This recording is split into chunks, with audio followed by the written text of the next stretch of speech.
Hi friends, ఈరోజు చేపల curry చేసి చూపిస్తాను. చిన్న చేపలు చాలా బాగుంటుంది. చూడండి, నేనైతే కుమ్మేశాను. మీరు కూడా ఈ కర్రీ ఎలా చేయాలో మీరు హ్యాపీగా తినేలాగైతే నేను నేర్పిస్తాను. So let start. ఫస్ట్ అయితే మనం చేపల్ని శుభ్రంగా క్లీన్ చేసుకోవాలి. సో చిన్న చేపలు అయితే చాలా బాగుంటాయి. సో మనం ఫస్ట్ క్లీన్ చేసుకోవాలి. దాంతోపాటు పసుపు అండ్ కారం, ఉప్పు 3 కలిపి బాగా ఊరబెట్టుకోవాలన్నమాట. అంటే ఒక 30 నిమిషాలు ఖచ్చితంగా ఊరబెట్టుకోవాలి. ఊరబెట్టకుండా అయితే కర్రీని చేయొద్దు. దాంతోపాటు చిన్న చేపల్ని చాలా బాగా క్లీన్ చేయాలి. క్లీన్ చేయకపోతే చేదు వస్తుందని అయితే గుర్తుపెట్టుకోండి. సో ఊరబెట్టుకోవడం ఈ విధంగా ఊరబెట్టుకోవాలి. ఒక అర్ధగంట అంటే 30 నిమిషాల వరకు ఊరబెట్టుకుంటే ఏమవుతుందంటే ముక్కలకి ఉప్పు కారం అన్నీ బాగా పడతాయి. సో టేస్ట్ కూడా చాలా రుచి అయితే చాలా బాగుంటుంది. ఫస్ట్ ప్యాన్లోకి మనం జీలకర్ర, మెంతులు, ధనియాలు 3 మనం ఫ్రై చేసుకోవాలి. అంటే ఈ చేపల కర్రీకి కావాల్సిన మసాలా ఇదే అని అయితే గుర్తుపెట్టుకోండి, ఓకేనా. సో ఈ విధంగా మనమైతే చేపల కర్రీలోకి ఈ మసాలానే వేసుకుంటాం, ఓకేనా. సో ఫస్ట్ అయితే మనం ఇది ఫ్రై చేసుకోవాలి. దీంట్లో ఒక ఎల్లిగడ్డ కూడా వేసాను దంచేటప్పుడు, బట్ ఇది మీకైతే చూపించట్లేదు. బట్ ఎల్లిగడ్డ వేస్తే ఏంటంటే మనం బాగుంటుంది. సో ఇప్పుడైతే నేను దంచుకుంటున్నాను అనమాట. ఈ విధంగా దంచింది మాత్రమే వేయాలి, మిక్సీని యూజ్ చేయొద్దు చేపల కూరలో, ఓకేనా. సో ఫస్ట్ అయితే ప్యాన్ పెట్టుకుందాం. నెక్స్ట్ అందులోనైతే మనం ఆయిల్ వేసుకోవాలి. సరిపడా ఆయిల్ ఇంత అంతా ఉండదు. మీ చేపల క్వాంటిటీ ప్రకారం అయితే ఆయిల్ వేసుకోవాలి. నేను కొన్ని అంటే ఒక ఇద్దరికి సరిపడా ఉన్నాయి కాబట్టి ఒక 2-3 టేబుల్ స్పూన్స్ వేసుకున్నాను. అందులో మెంతులు, జీలకర్ర వేసుకోవాలి.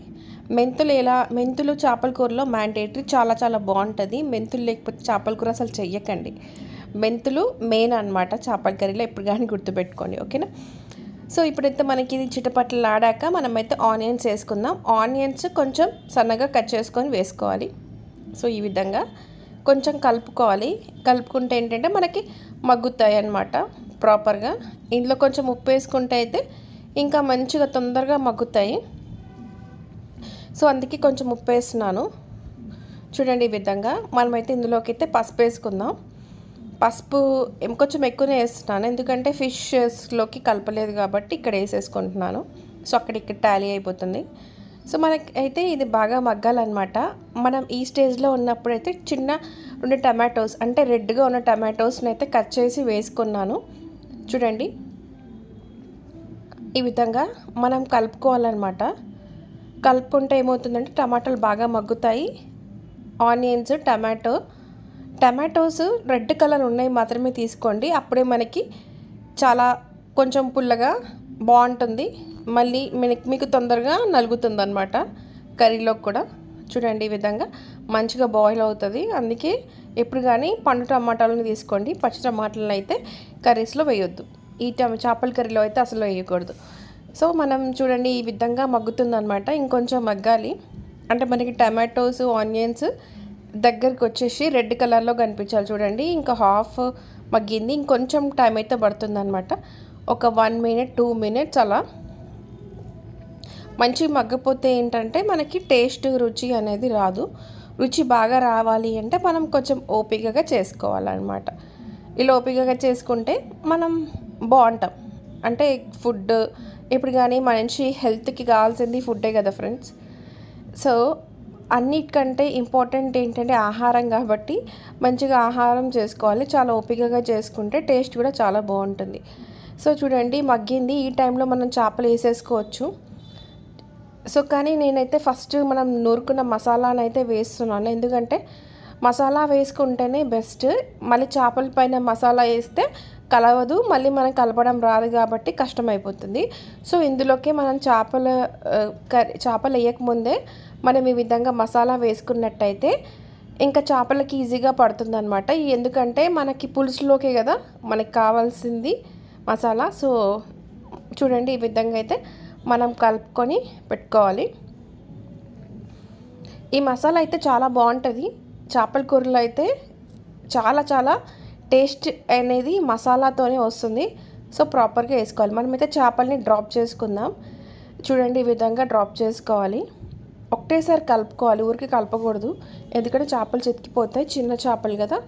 సో ప్రాపర్గా కలిపేసుకోవాలి. చూడండి ఈ విధంగా కలిపేసుకుంటే చాలా బాగుంటుంది. ఎంత బాగుంటుందంటే అంత బాగుంటుంది అనమాట. చూడండి ఈ విధంగా అయితే కలిపేసుకుందాం మనం. మనకైతే ఆయిల్లోనే మంచిగా ఫ్రై అవ్వాలి. చూడండి మంచిగా అంటే మనకి ఆయిల్ అనేది పైకి వస్తుంది కదా. సో మనకి చేపలు ఎంత బాగా ఫ్రై అయితే మనకి అంత రుచిగా ఉంటుంది కర్రీ అని అయితే మర్చిపోవద్దు. ఈ చేపలు చాలా మంచివి, ఎంత అంటే ఆరోగ్యానికి అయితే చాలా మంచివంట. ఇంకా నార్మల్గా బాలింతలకు కూడా ఇది చాలా మంచిదంట ఈ కర్రీ. సో వాళ్ళకు కూడా పెట్టొచ్చు అని అయితే చెప్తున్నారు పెద్దవాళ్ళు. సో ఒక్కసారి అయితే ఈ కర్రీని ట్రై చేయండి. మనం చింతపండు పులుసు అయితే వేసేసుకుందాం. అంటే ముక్కలు మునిగేంతగా చింతపండు పులుసు అనేది వేసుకోవాలి. మనకి మసులుతుంది చూడండి ఈ విధంగా. మనకి మసిలినప్పుడు మంచి సువాసన అయితే వస్తుంది. చూడండి అసలు ఎంత బ్యూటిఫుల్ కర్రీ అయితే రెడీ అయిపోతుందో మనకి. కానీ కలపకూడదు, ఎట్టి పరిస్థితుల్లో కలపకూడదు. ఉడకకముందు కలిపినామంటే ఇంకా అంతే, ఇంకా చేపల పని. సో చూడండి ఎంత బ్యూటిఫుల్ కర్రీ అయితే మనకు రెడీ అయిపోతుంది. చాలా చాలా బాగుంటుంది ఫ్రెండ్స్, డెఫినెట్గా ట్రై చేయండి. ఎందుకంటే చేపలు చాలా మంచివి అంటారు. నాకు చేపలు అంటే చాలా ఇష్టం. ఎక్కువ చేపల కర్రీనే చేస్తూ ఉంటా. నాకు చేపల కర్రీ తప్పించి ఏది అంతగా నచ్చదు. ఒక చేపలు నచ్చుతాయి, కానీ చికెన్ కంటే కూడా చేపలే నచ్చుతాయి అన్నమాట బాగా. సో అందుకే ఎక్కువ కర్రీ చేస్తుంటే చూడండి ఎంత బాగా ఉడుకుతుందో. మనకైతే ఆయిల్ అనేది పైకి రావాలన్నమాట.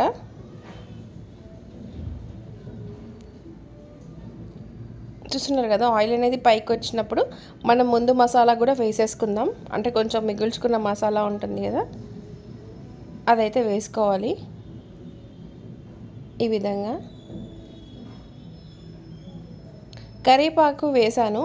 కరివేపాకు ఎందుకు లాస్ట్కి వేసానంటే లాస్ట్కి వేస్తేనే ఈ కర్రీలో టేస్ట్ అనేది ఉంటుంది, అందుకే లాస్ట్కి వేసాను. కరివేపాకు చాలా మంచిది, కళ్ళకు కూడా టేస్ట్ కూడా చాలా బాగా ఉంటుందన్నమాట. అందుకే నేనైతే కరివేపాకు అయితే వేసాను చూడండి. సో ఎక్కువ కలపకూడదు కాబట్టి నేను ఇంకా అది అలా వదిలేస్తున్నాను. బట్ కలిసిపోతుంది ఎలాగో కరివేపాకు. సో కొంతమంది కూరలో కరివేపాకు అంటే చీప్గా చూస్తారు, కానీ అసలు కరివేపాకు అనేది చాలా మంచిది, ఎన్హాన్సెస్ టేస్ట్ నాకు ఈ మధ్య తెలిసింది. చూడండి మనకైతే బ్యూటిఫుల్ కర్రీ అయితే రెడీ అయిపోతుంది. సో నేనైతే రెడీగా ఉన్నాను అన్నమాట తినడానికి. అసలు చూస్తుంటే నోరు ఊరిపోతుంది, అయితే వజులే మొత్తం తినేస్తానేమో అనిపిస్తుంది. చూస్తున్నారు కదా ఎంత బాగా మన కర్రీ అయితే రెడీ అయిపోయిందో. ఒక్క ముక్క కూడా చెదరలే, చూసారా ఎలా ఉన్నాయి అలా ఉన్నాయి. దానికి కారణం ఏంటంటే మనం కలపకుండా మంచి కరెక్ట్ ప్రాసెస్లో చేసినట్టయితే కర్రీ అయితే చాలా బాగుంటుంది. డెఫినెట్లీ ట్రై చేయండి, ఓకేనా. నేనైతే ప్లేట్లోకి వేసేసుకుంటున్నా. సగం కర్రీ అయితే అయిపోయింది ఫ్రెండ్స్. చూడండి ప్లేట్లోకి అయితే వేసేసుకున్నాను. సో మీరు కూడా ఇలాంటి కర్రీ చేసుకోవాలి అనుకుంటే డెఫినెట్గా ఈ వీడియోని స్కిప్ చేయకుండా చూడండి. And thank you so much. And ఇంకా నేను తినడానికి వెళ్తున్నాను. Bye friends, have it nice day. ఈ వీడియో మీకు నచ్చినట్లయితే లైక్ చేయడం అయితే మర్చిపోద్దు. Like, subscribe and share to your friends. Thank you so much for watching and take care. Have a nice day friends.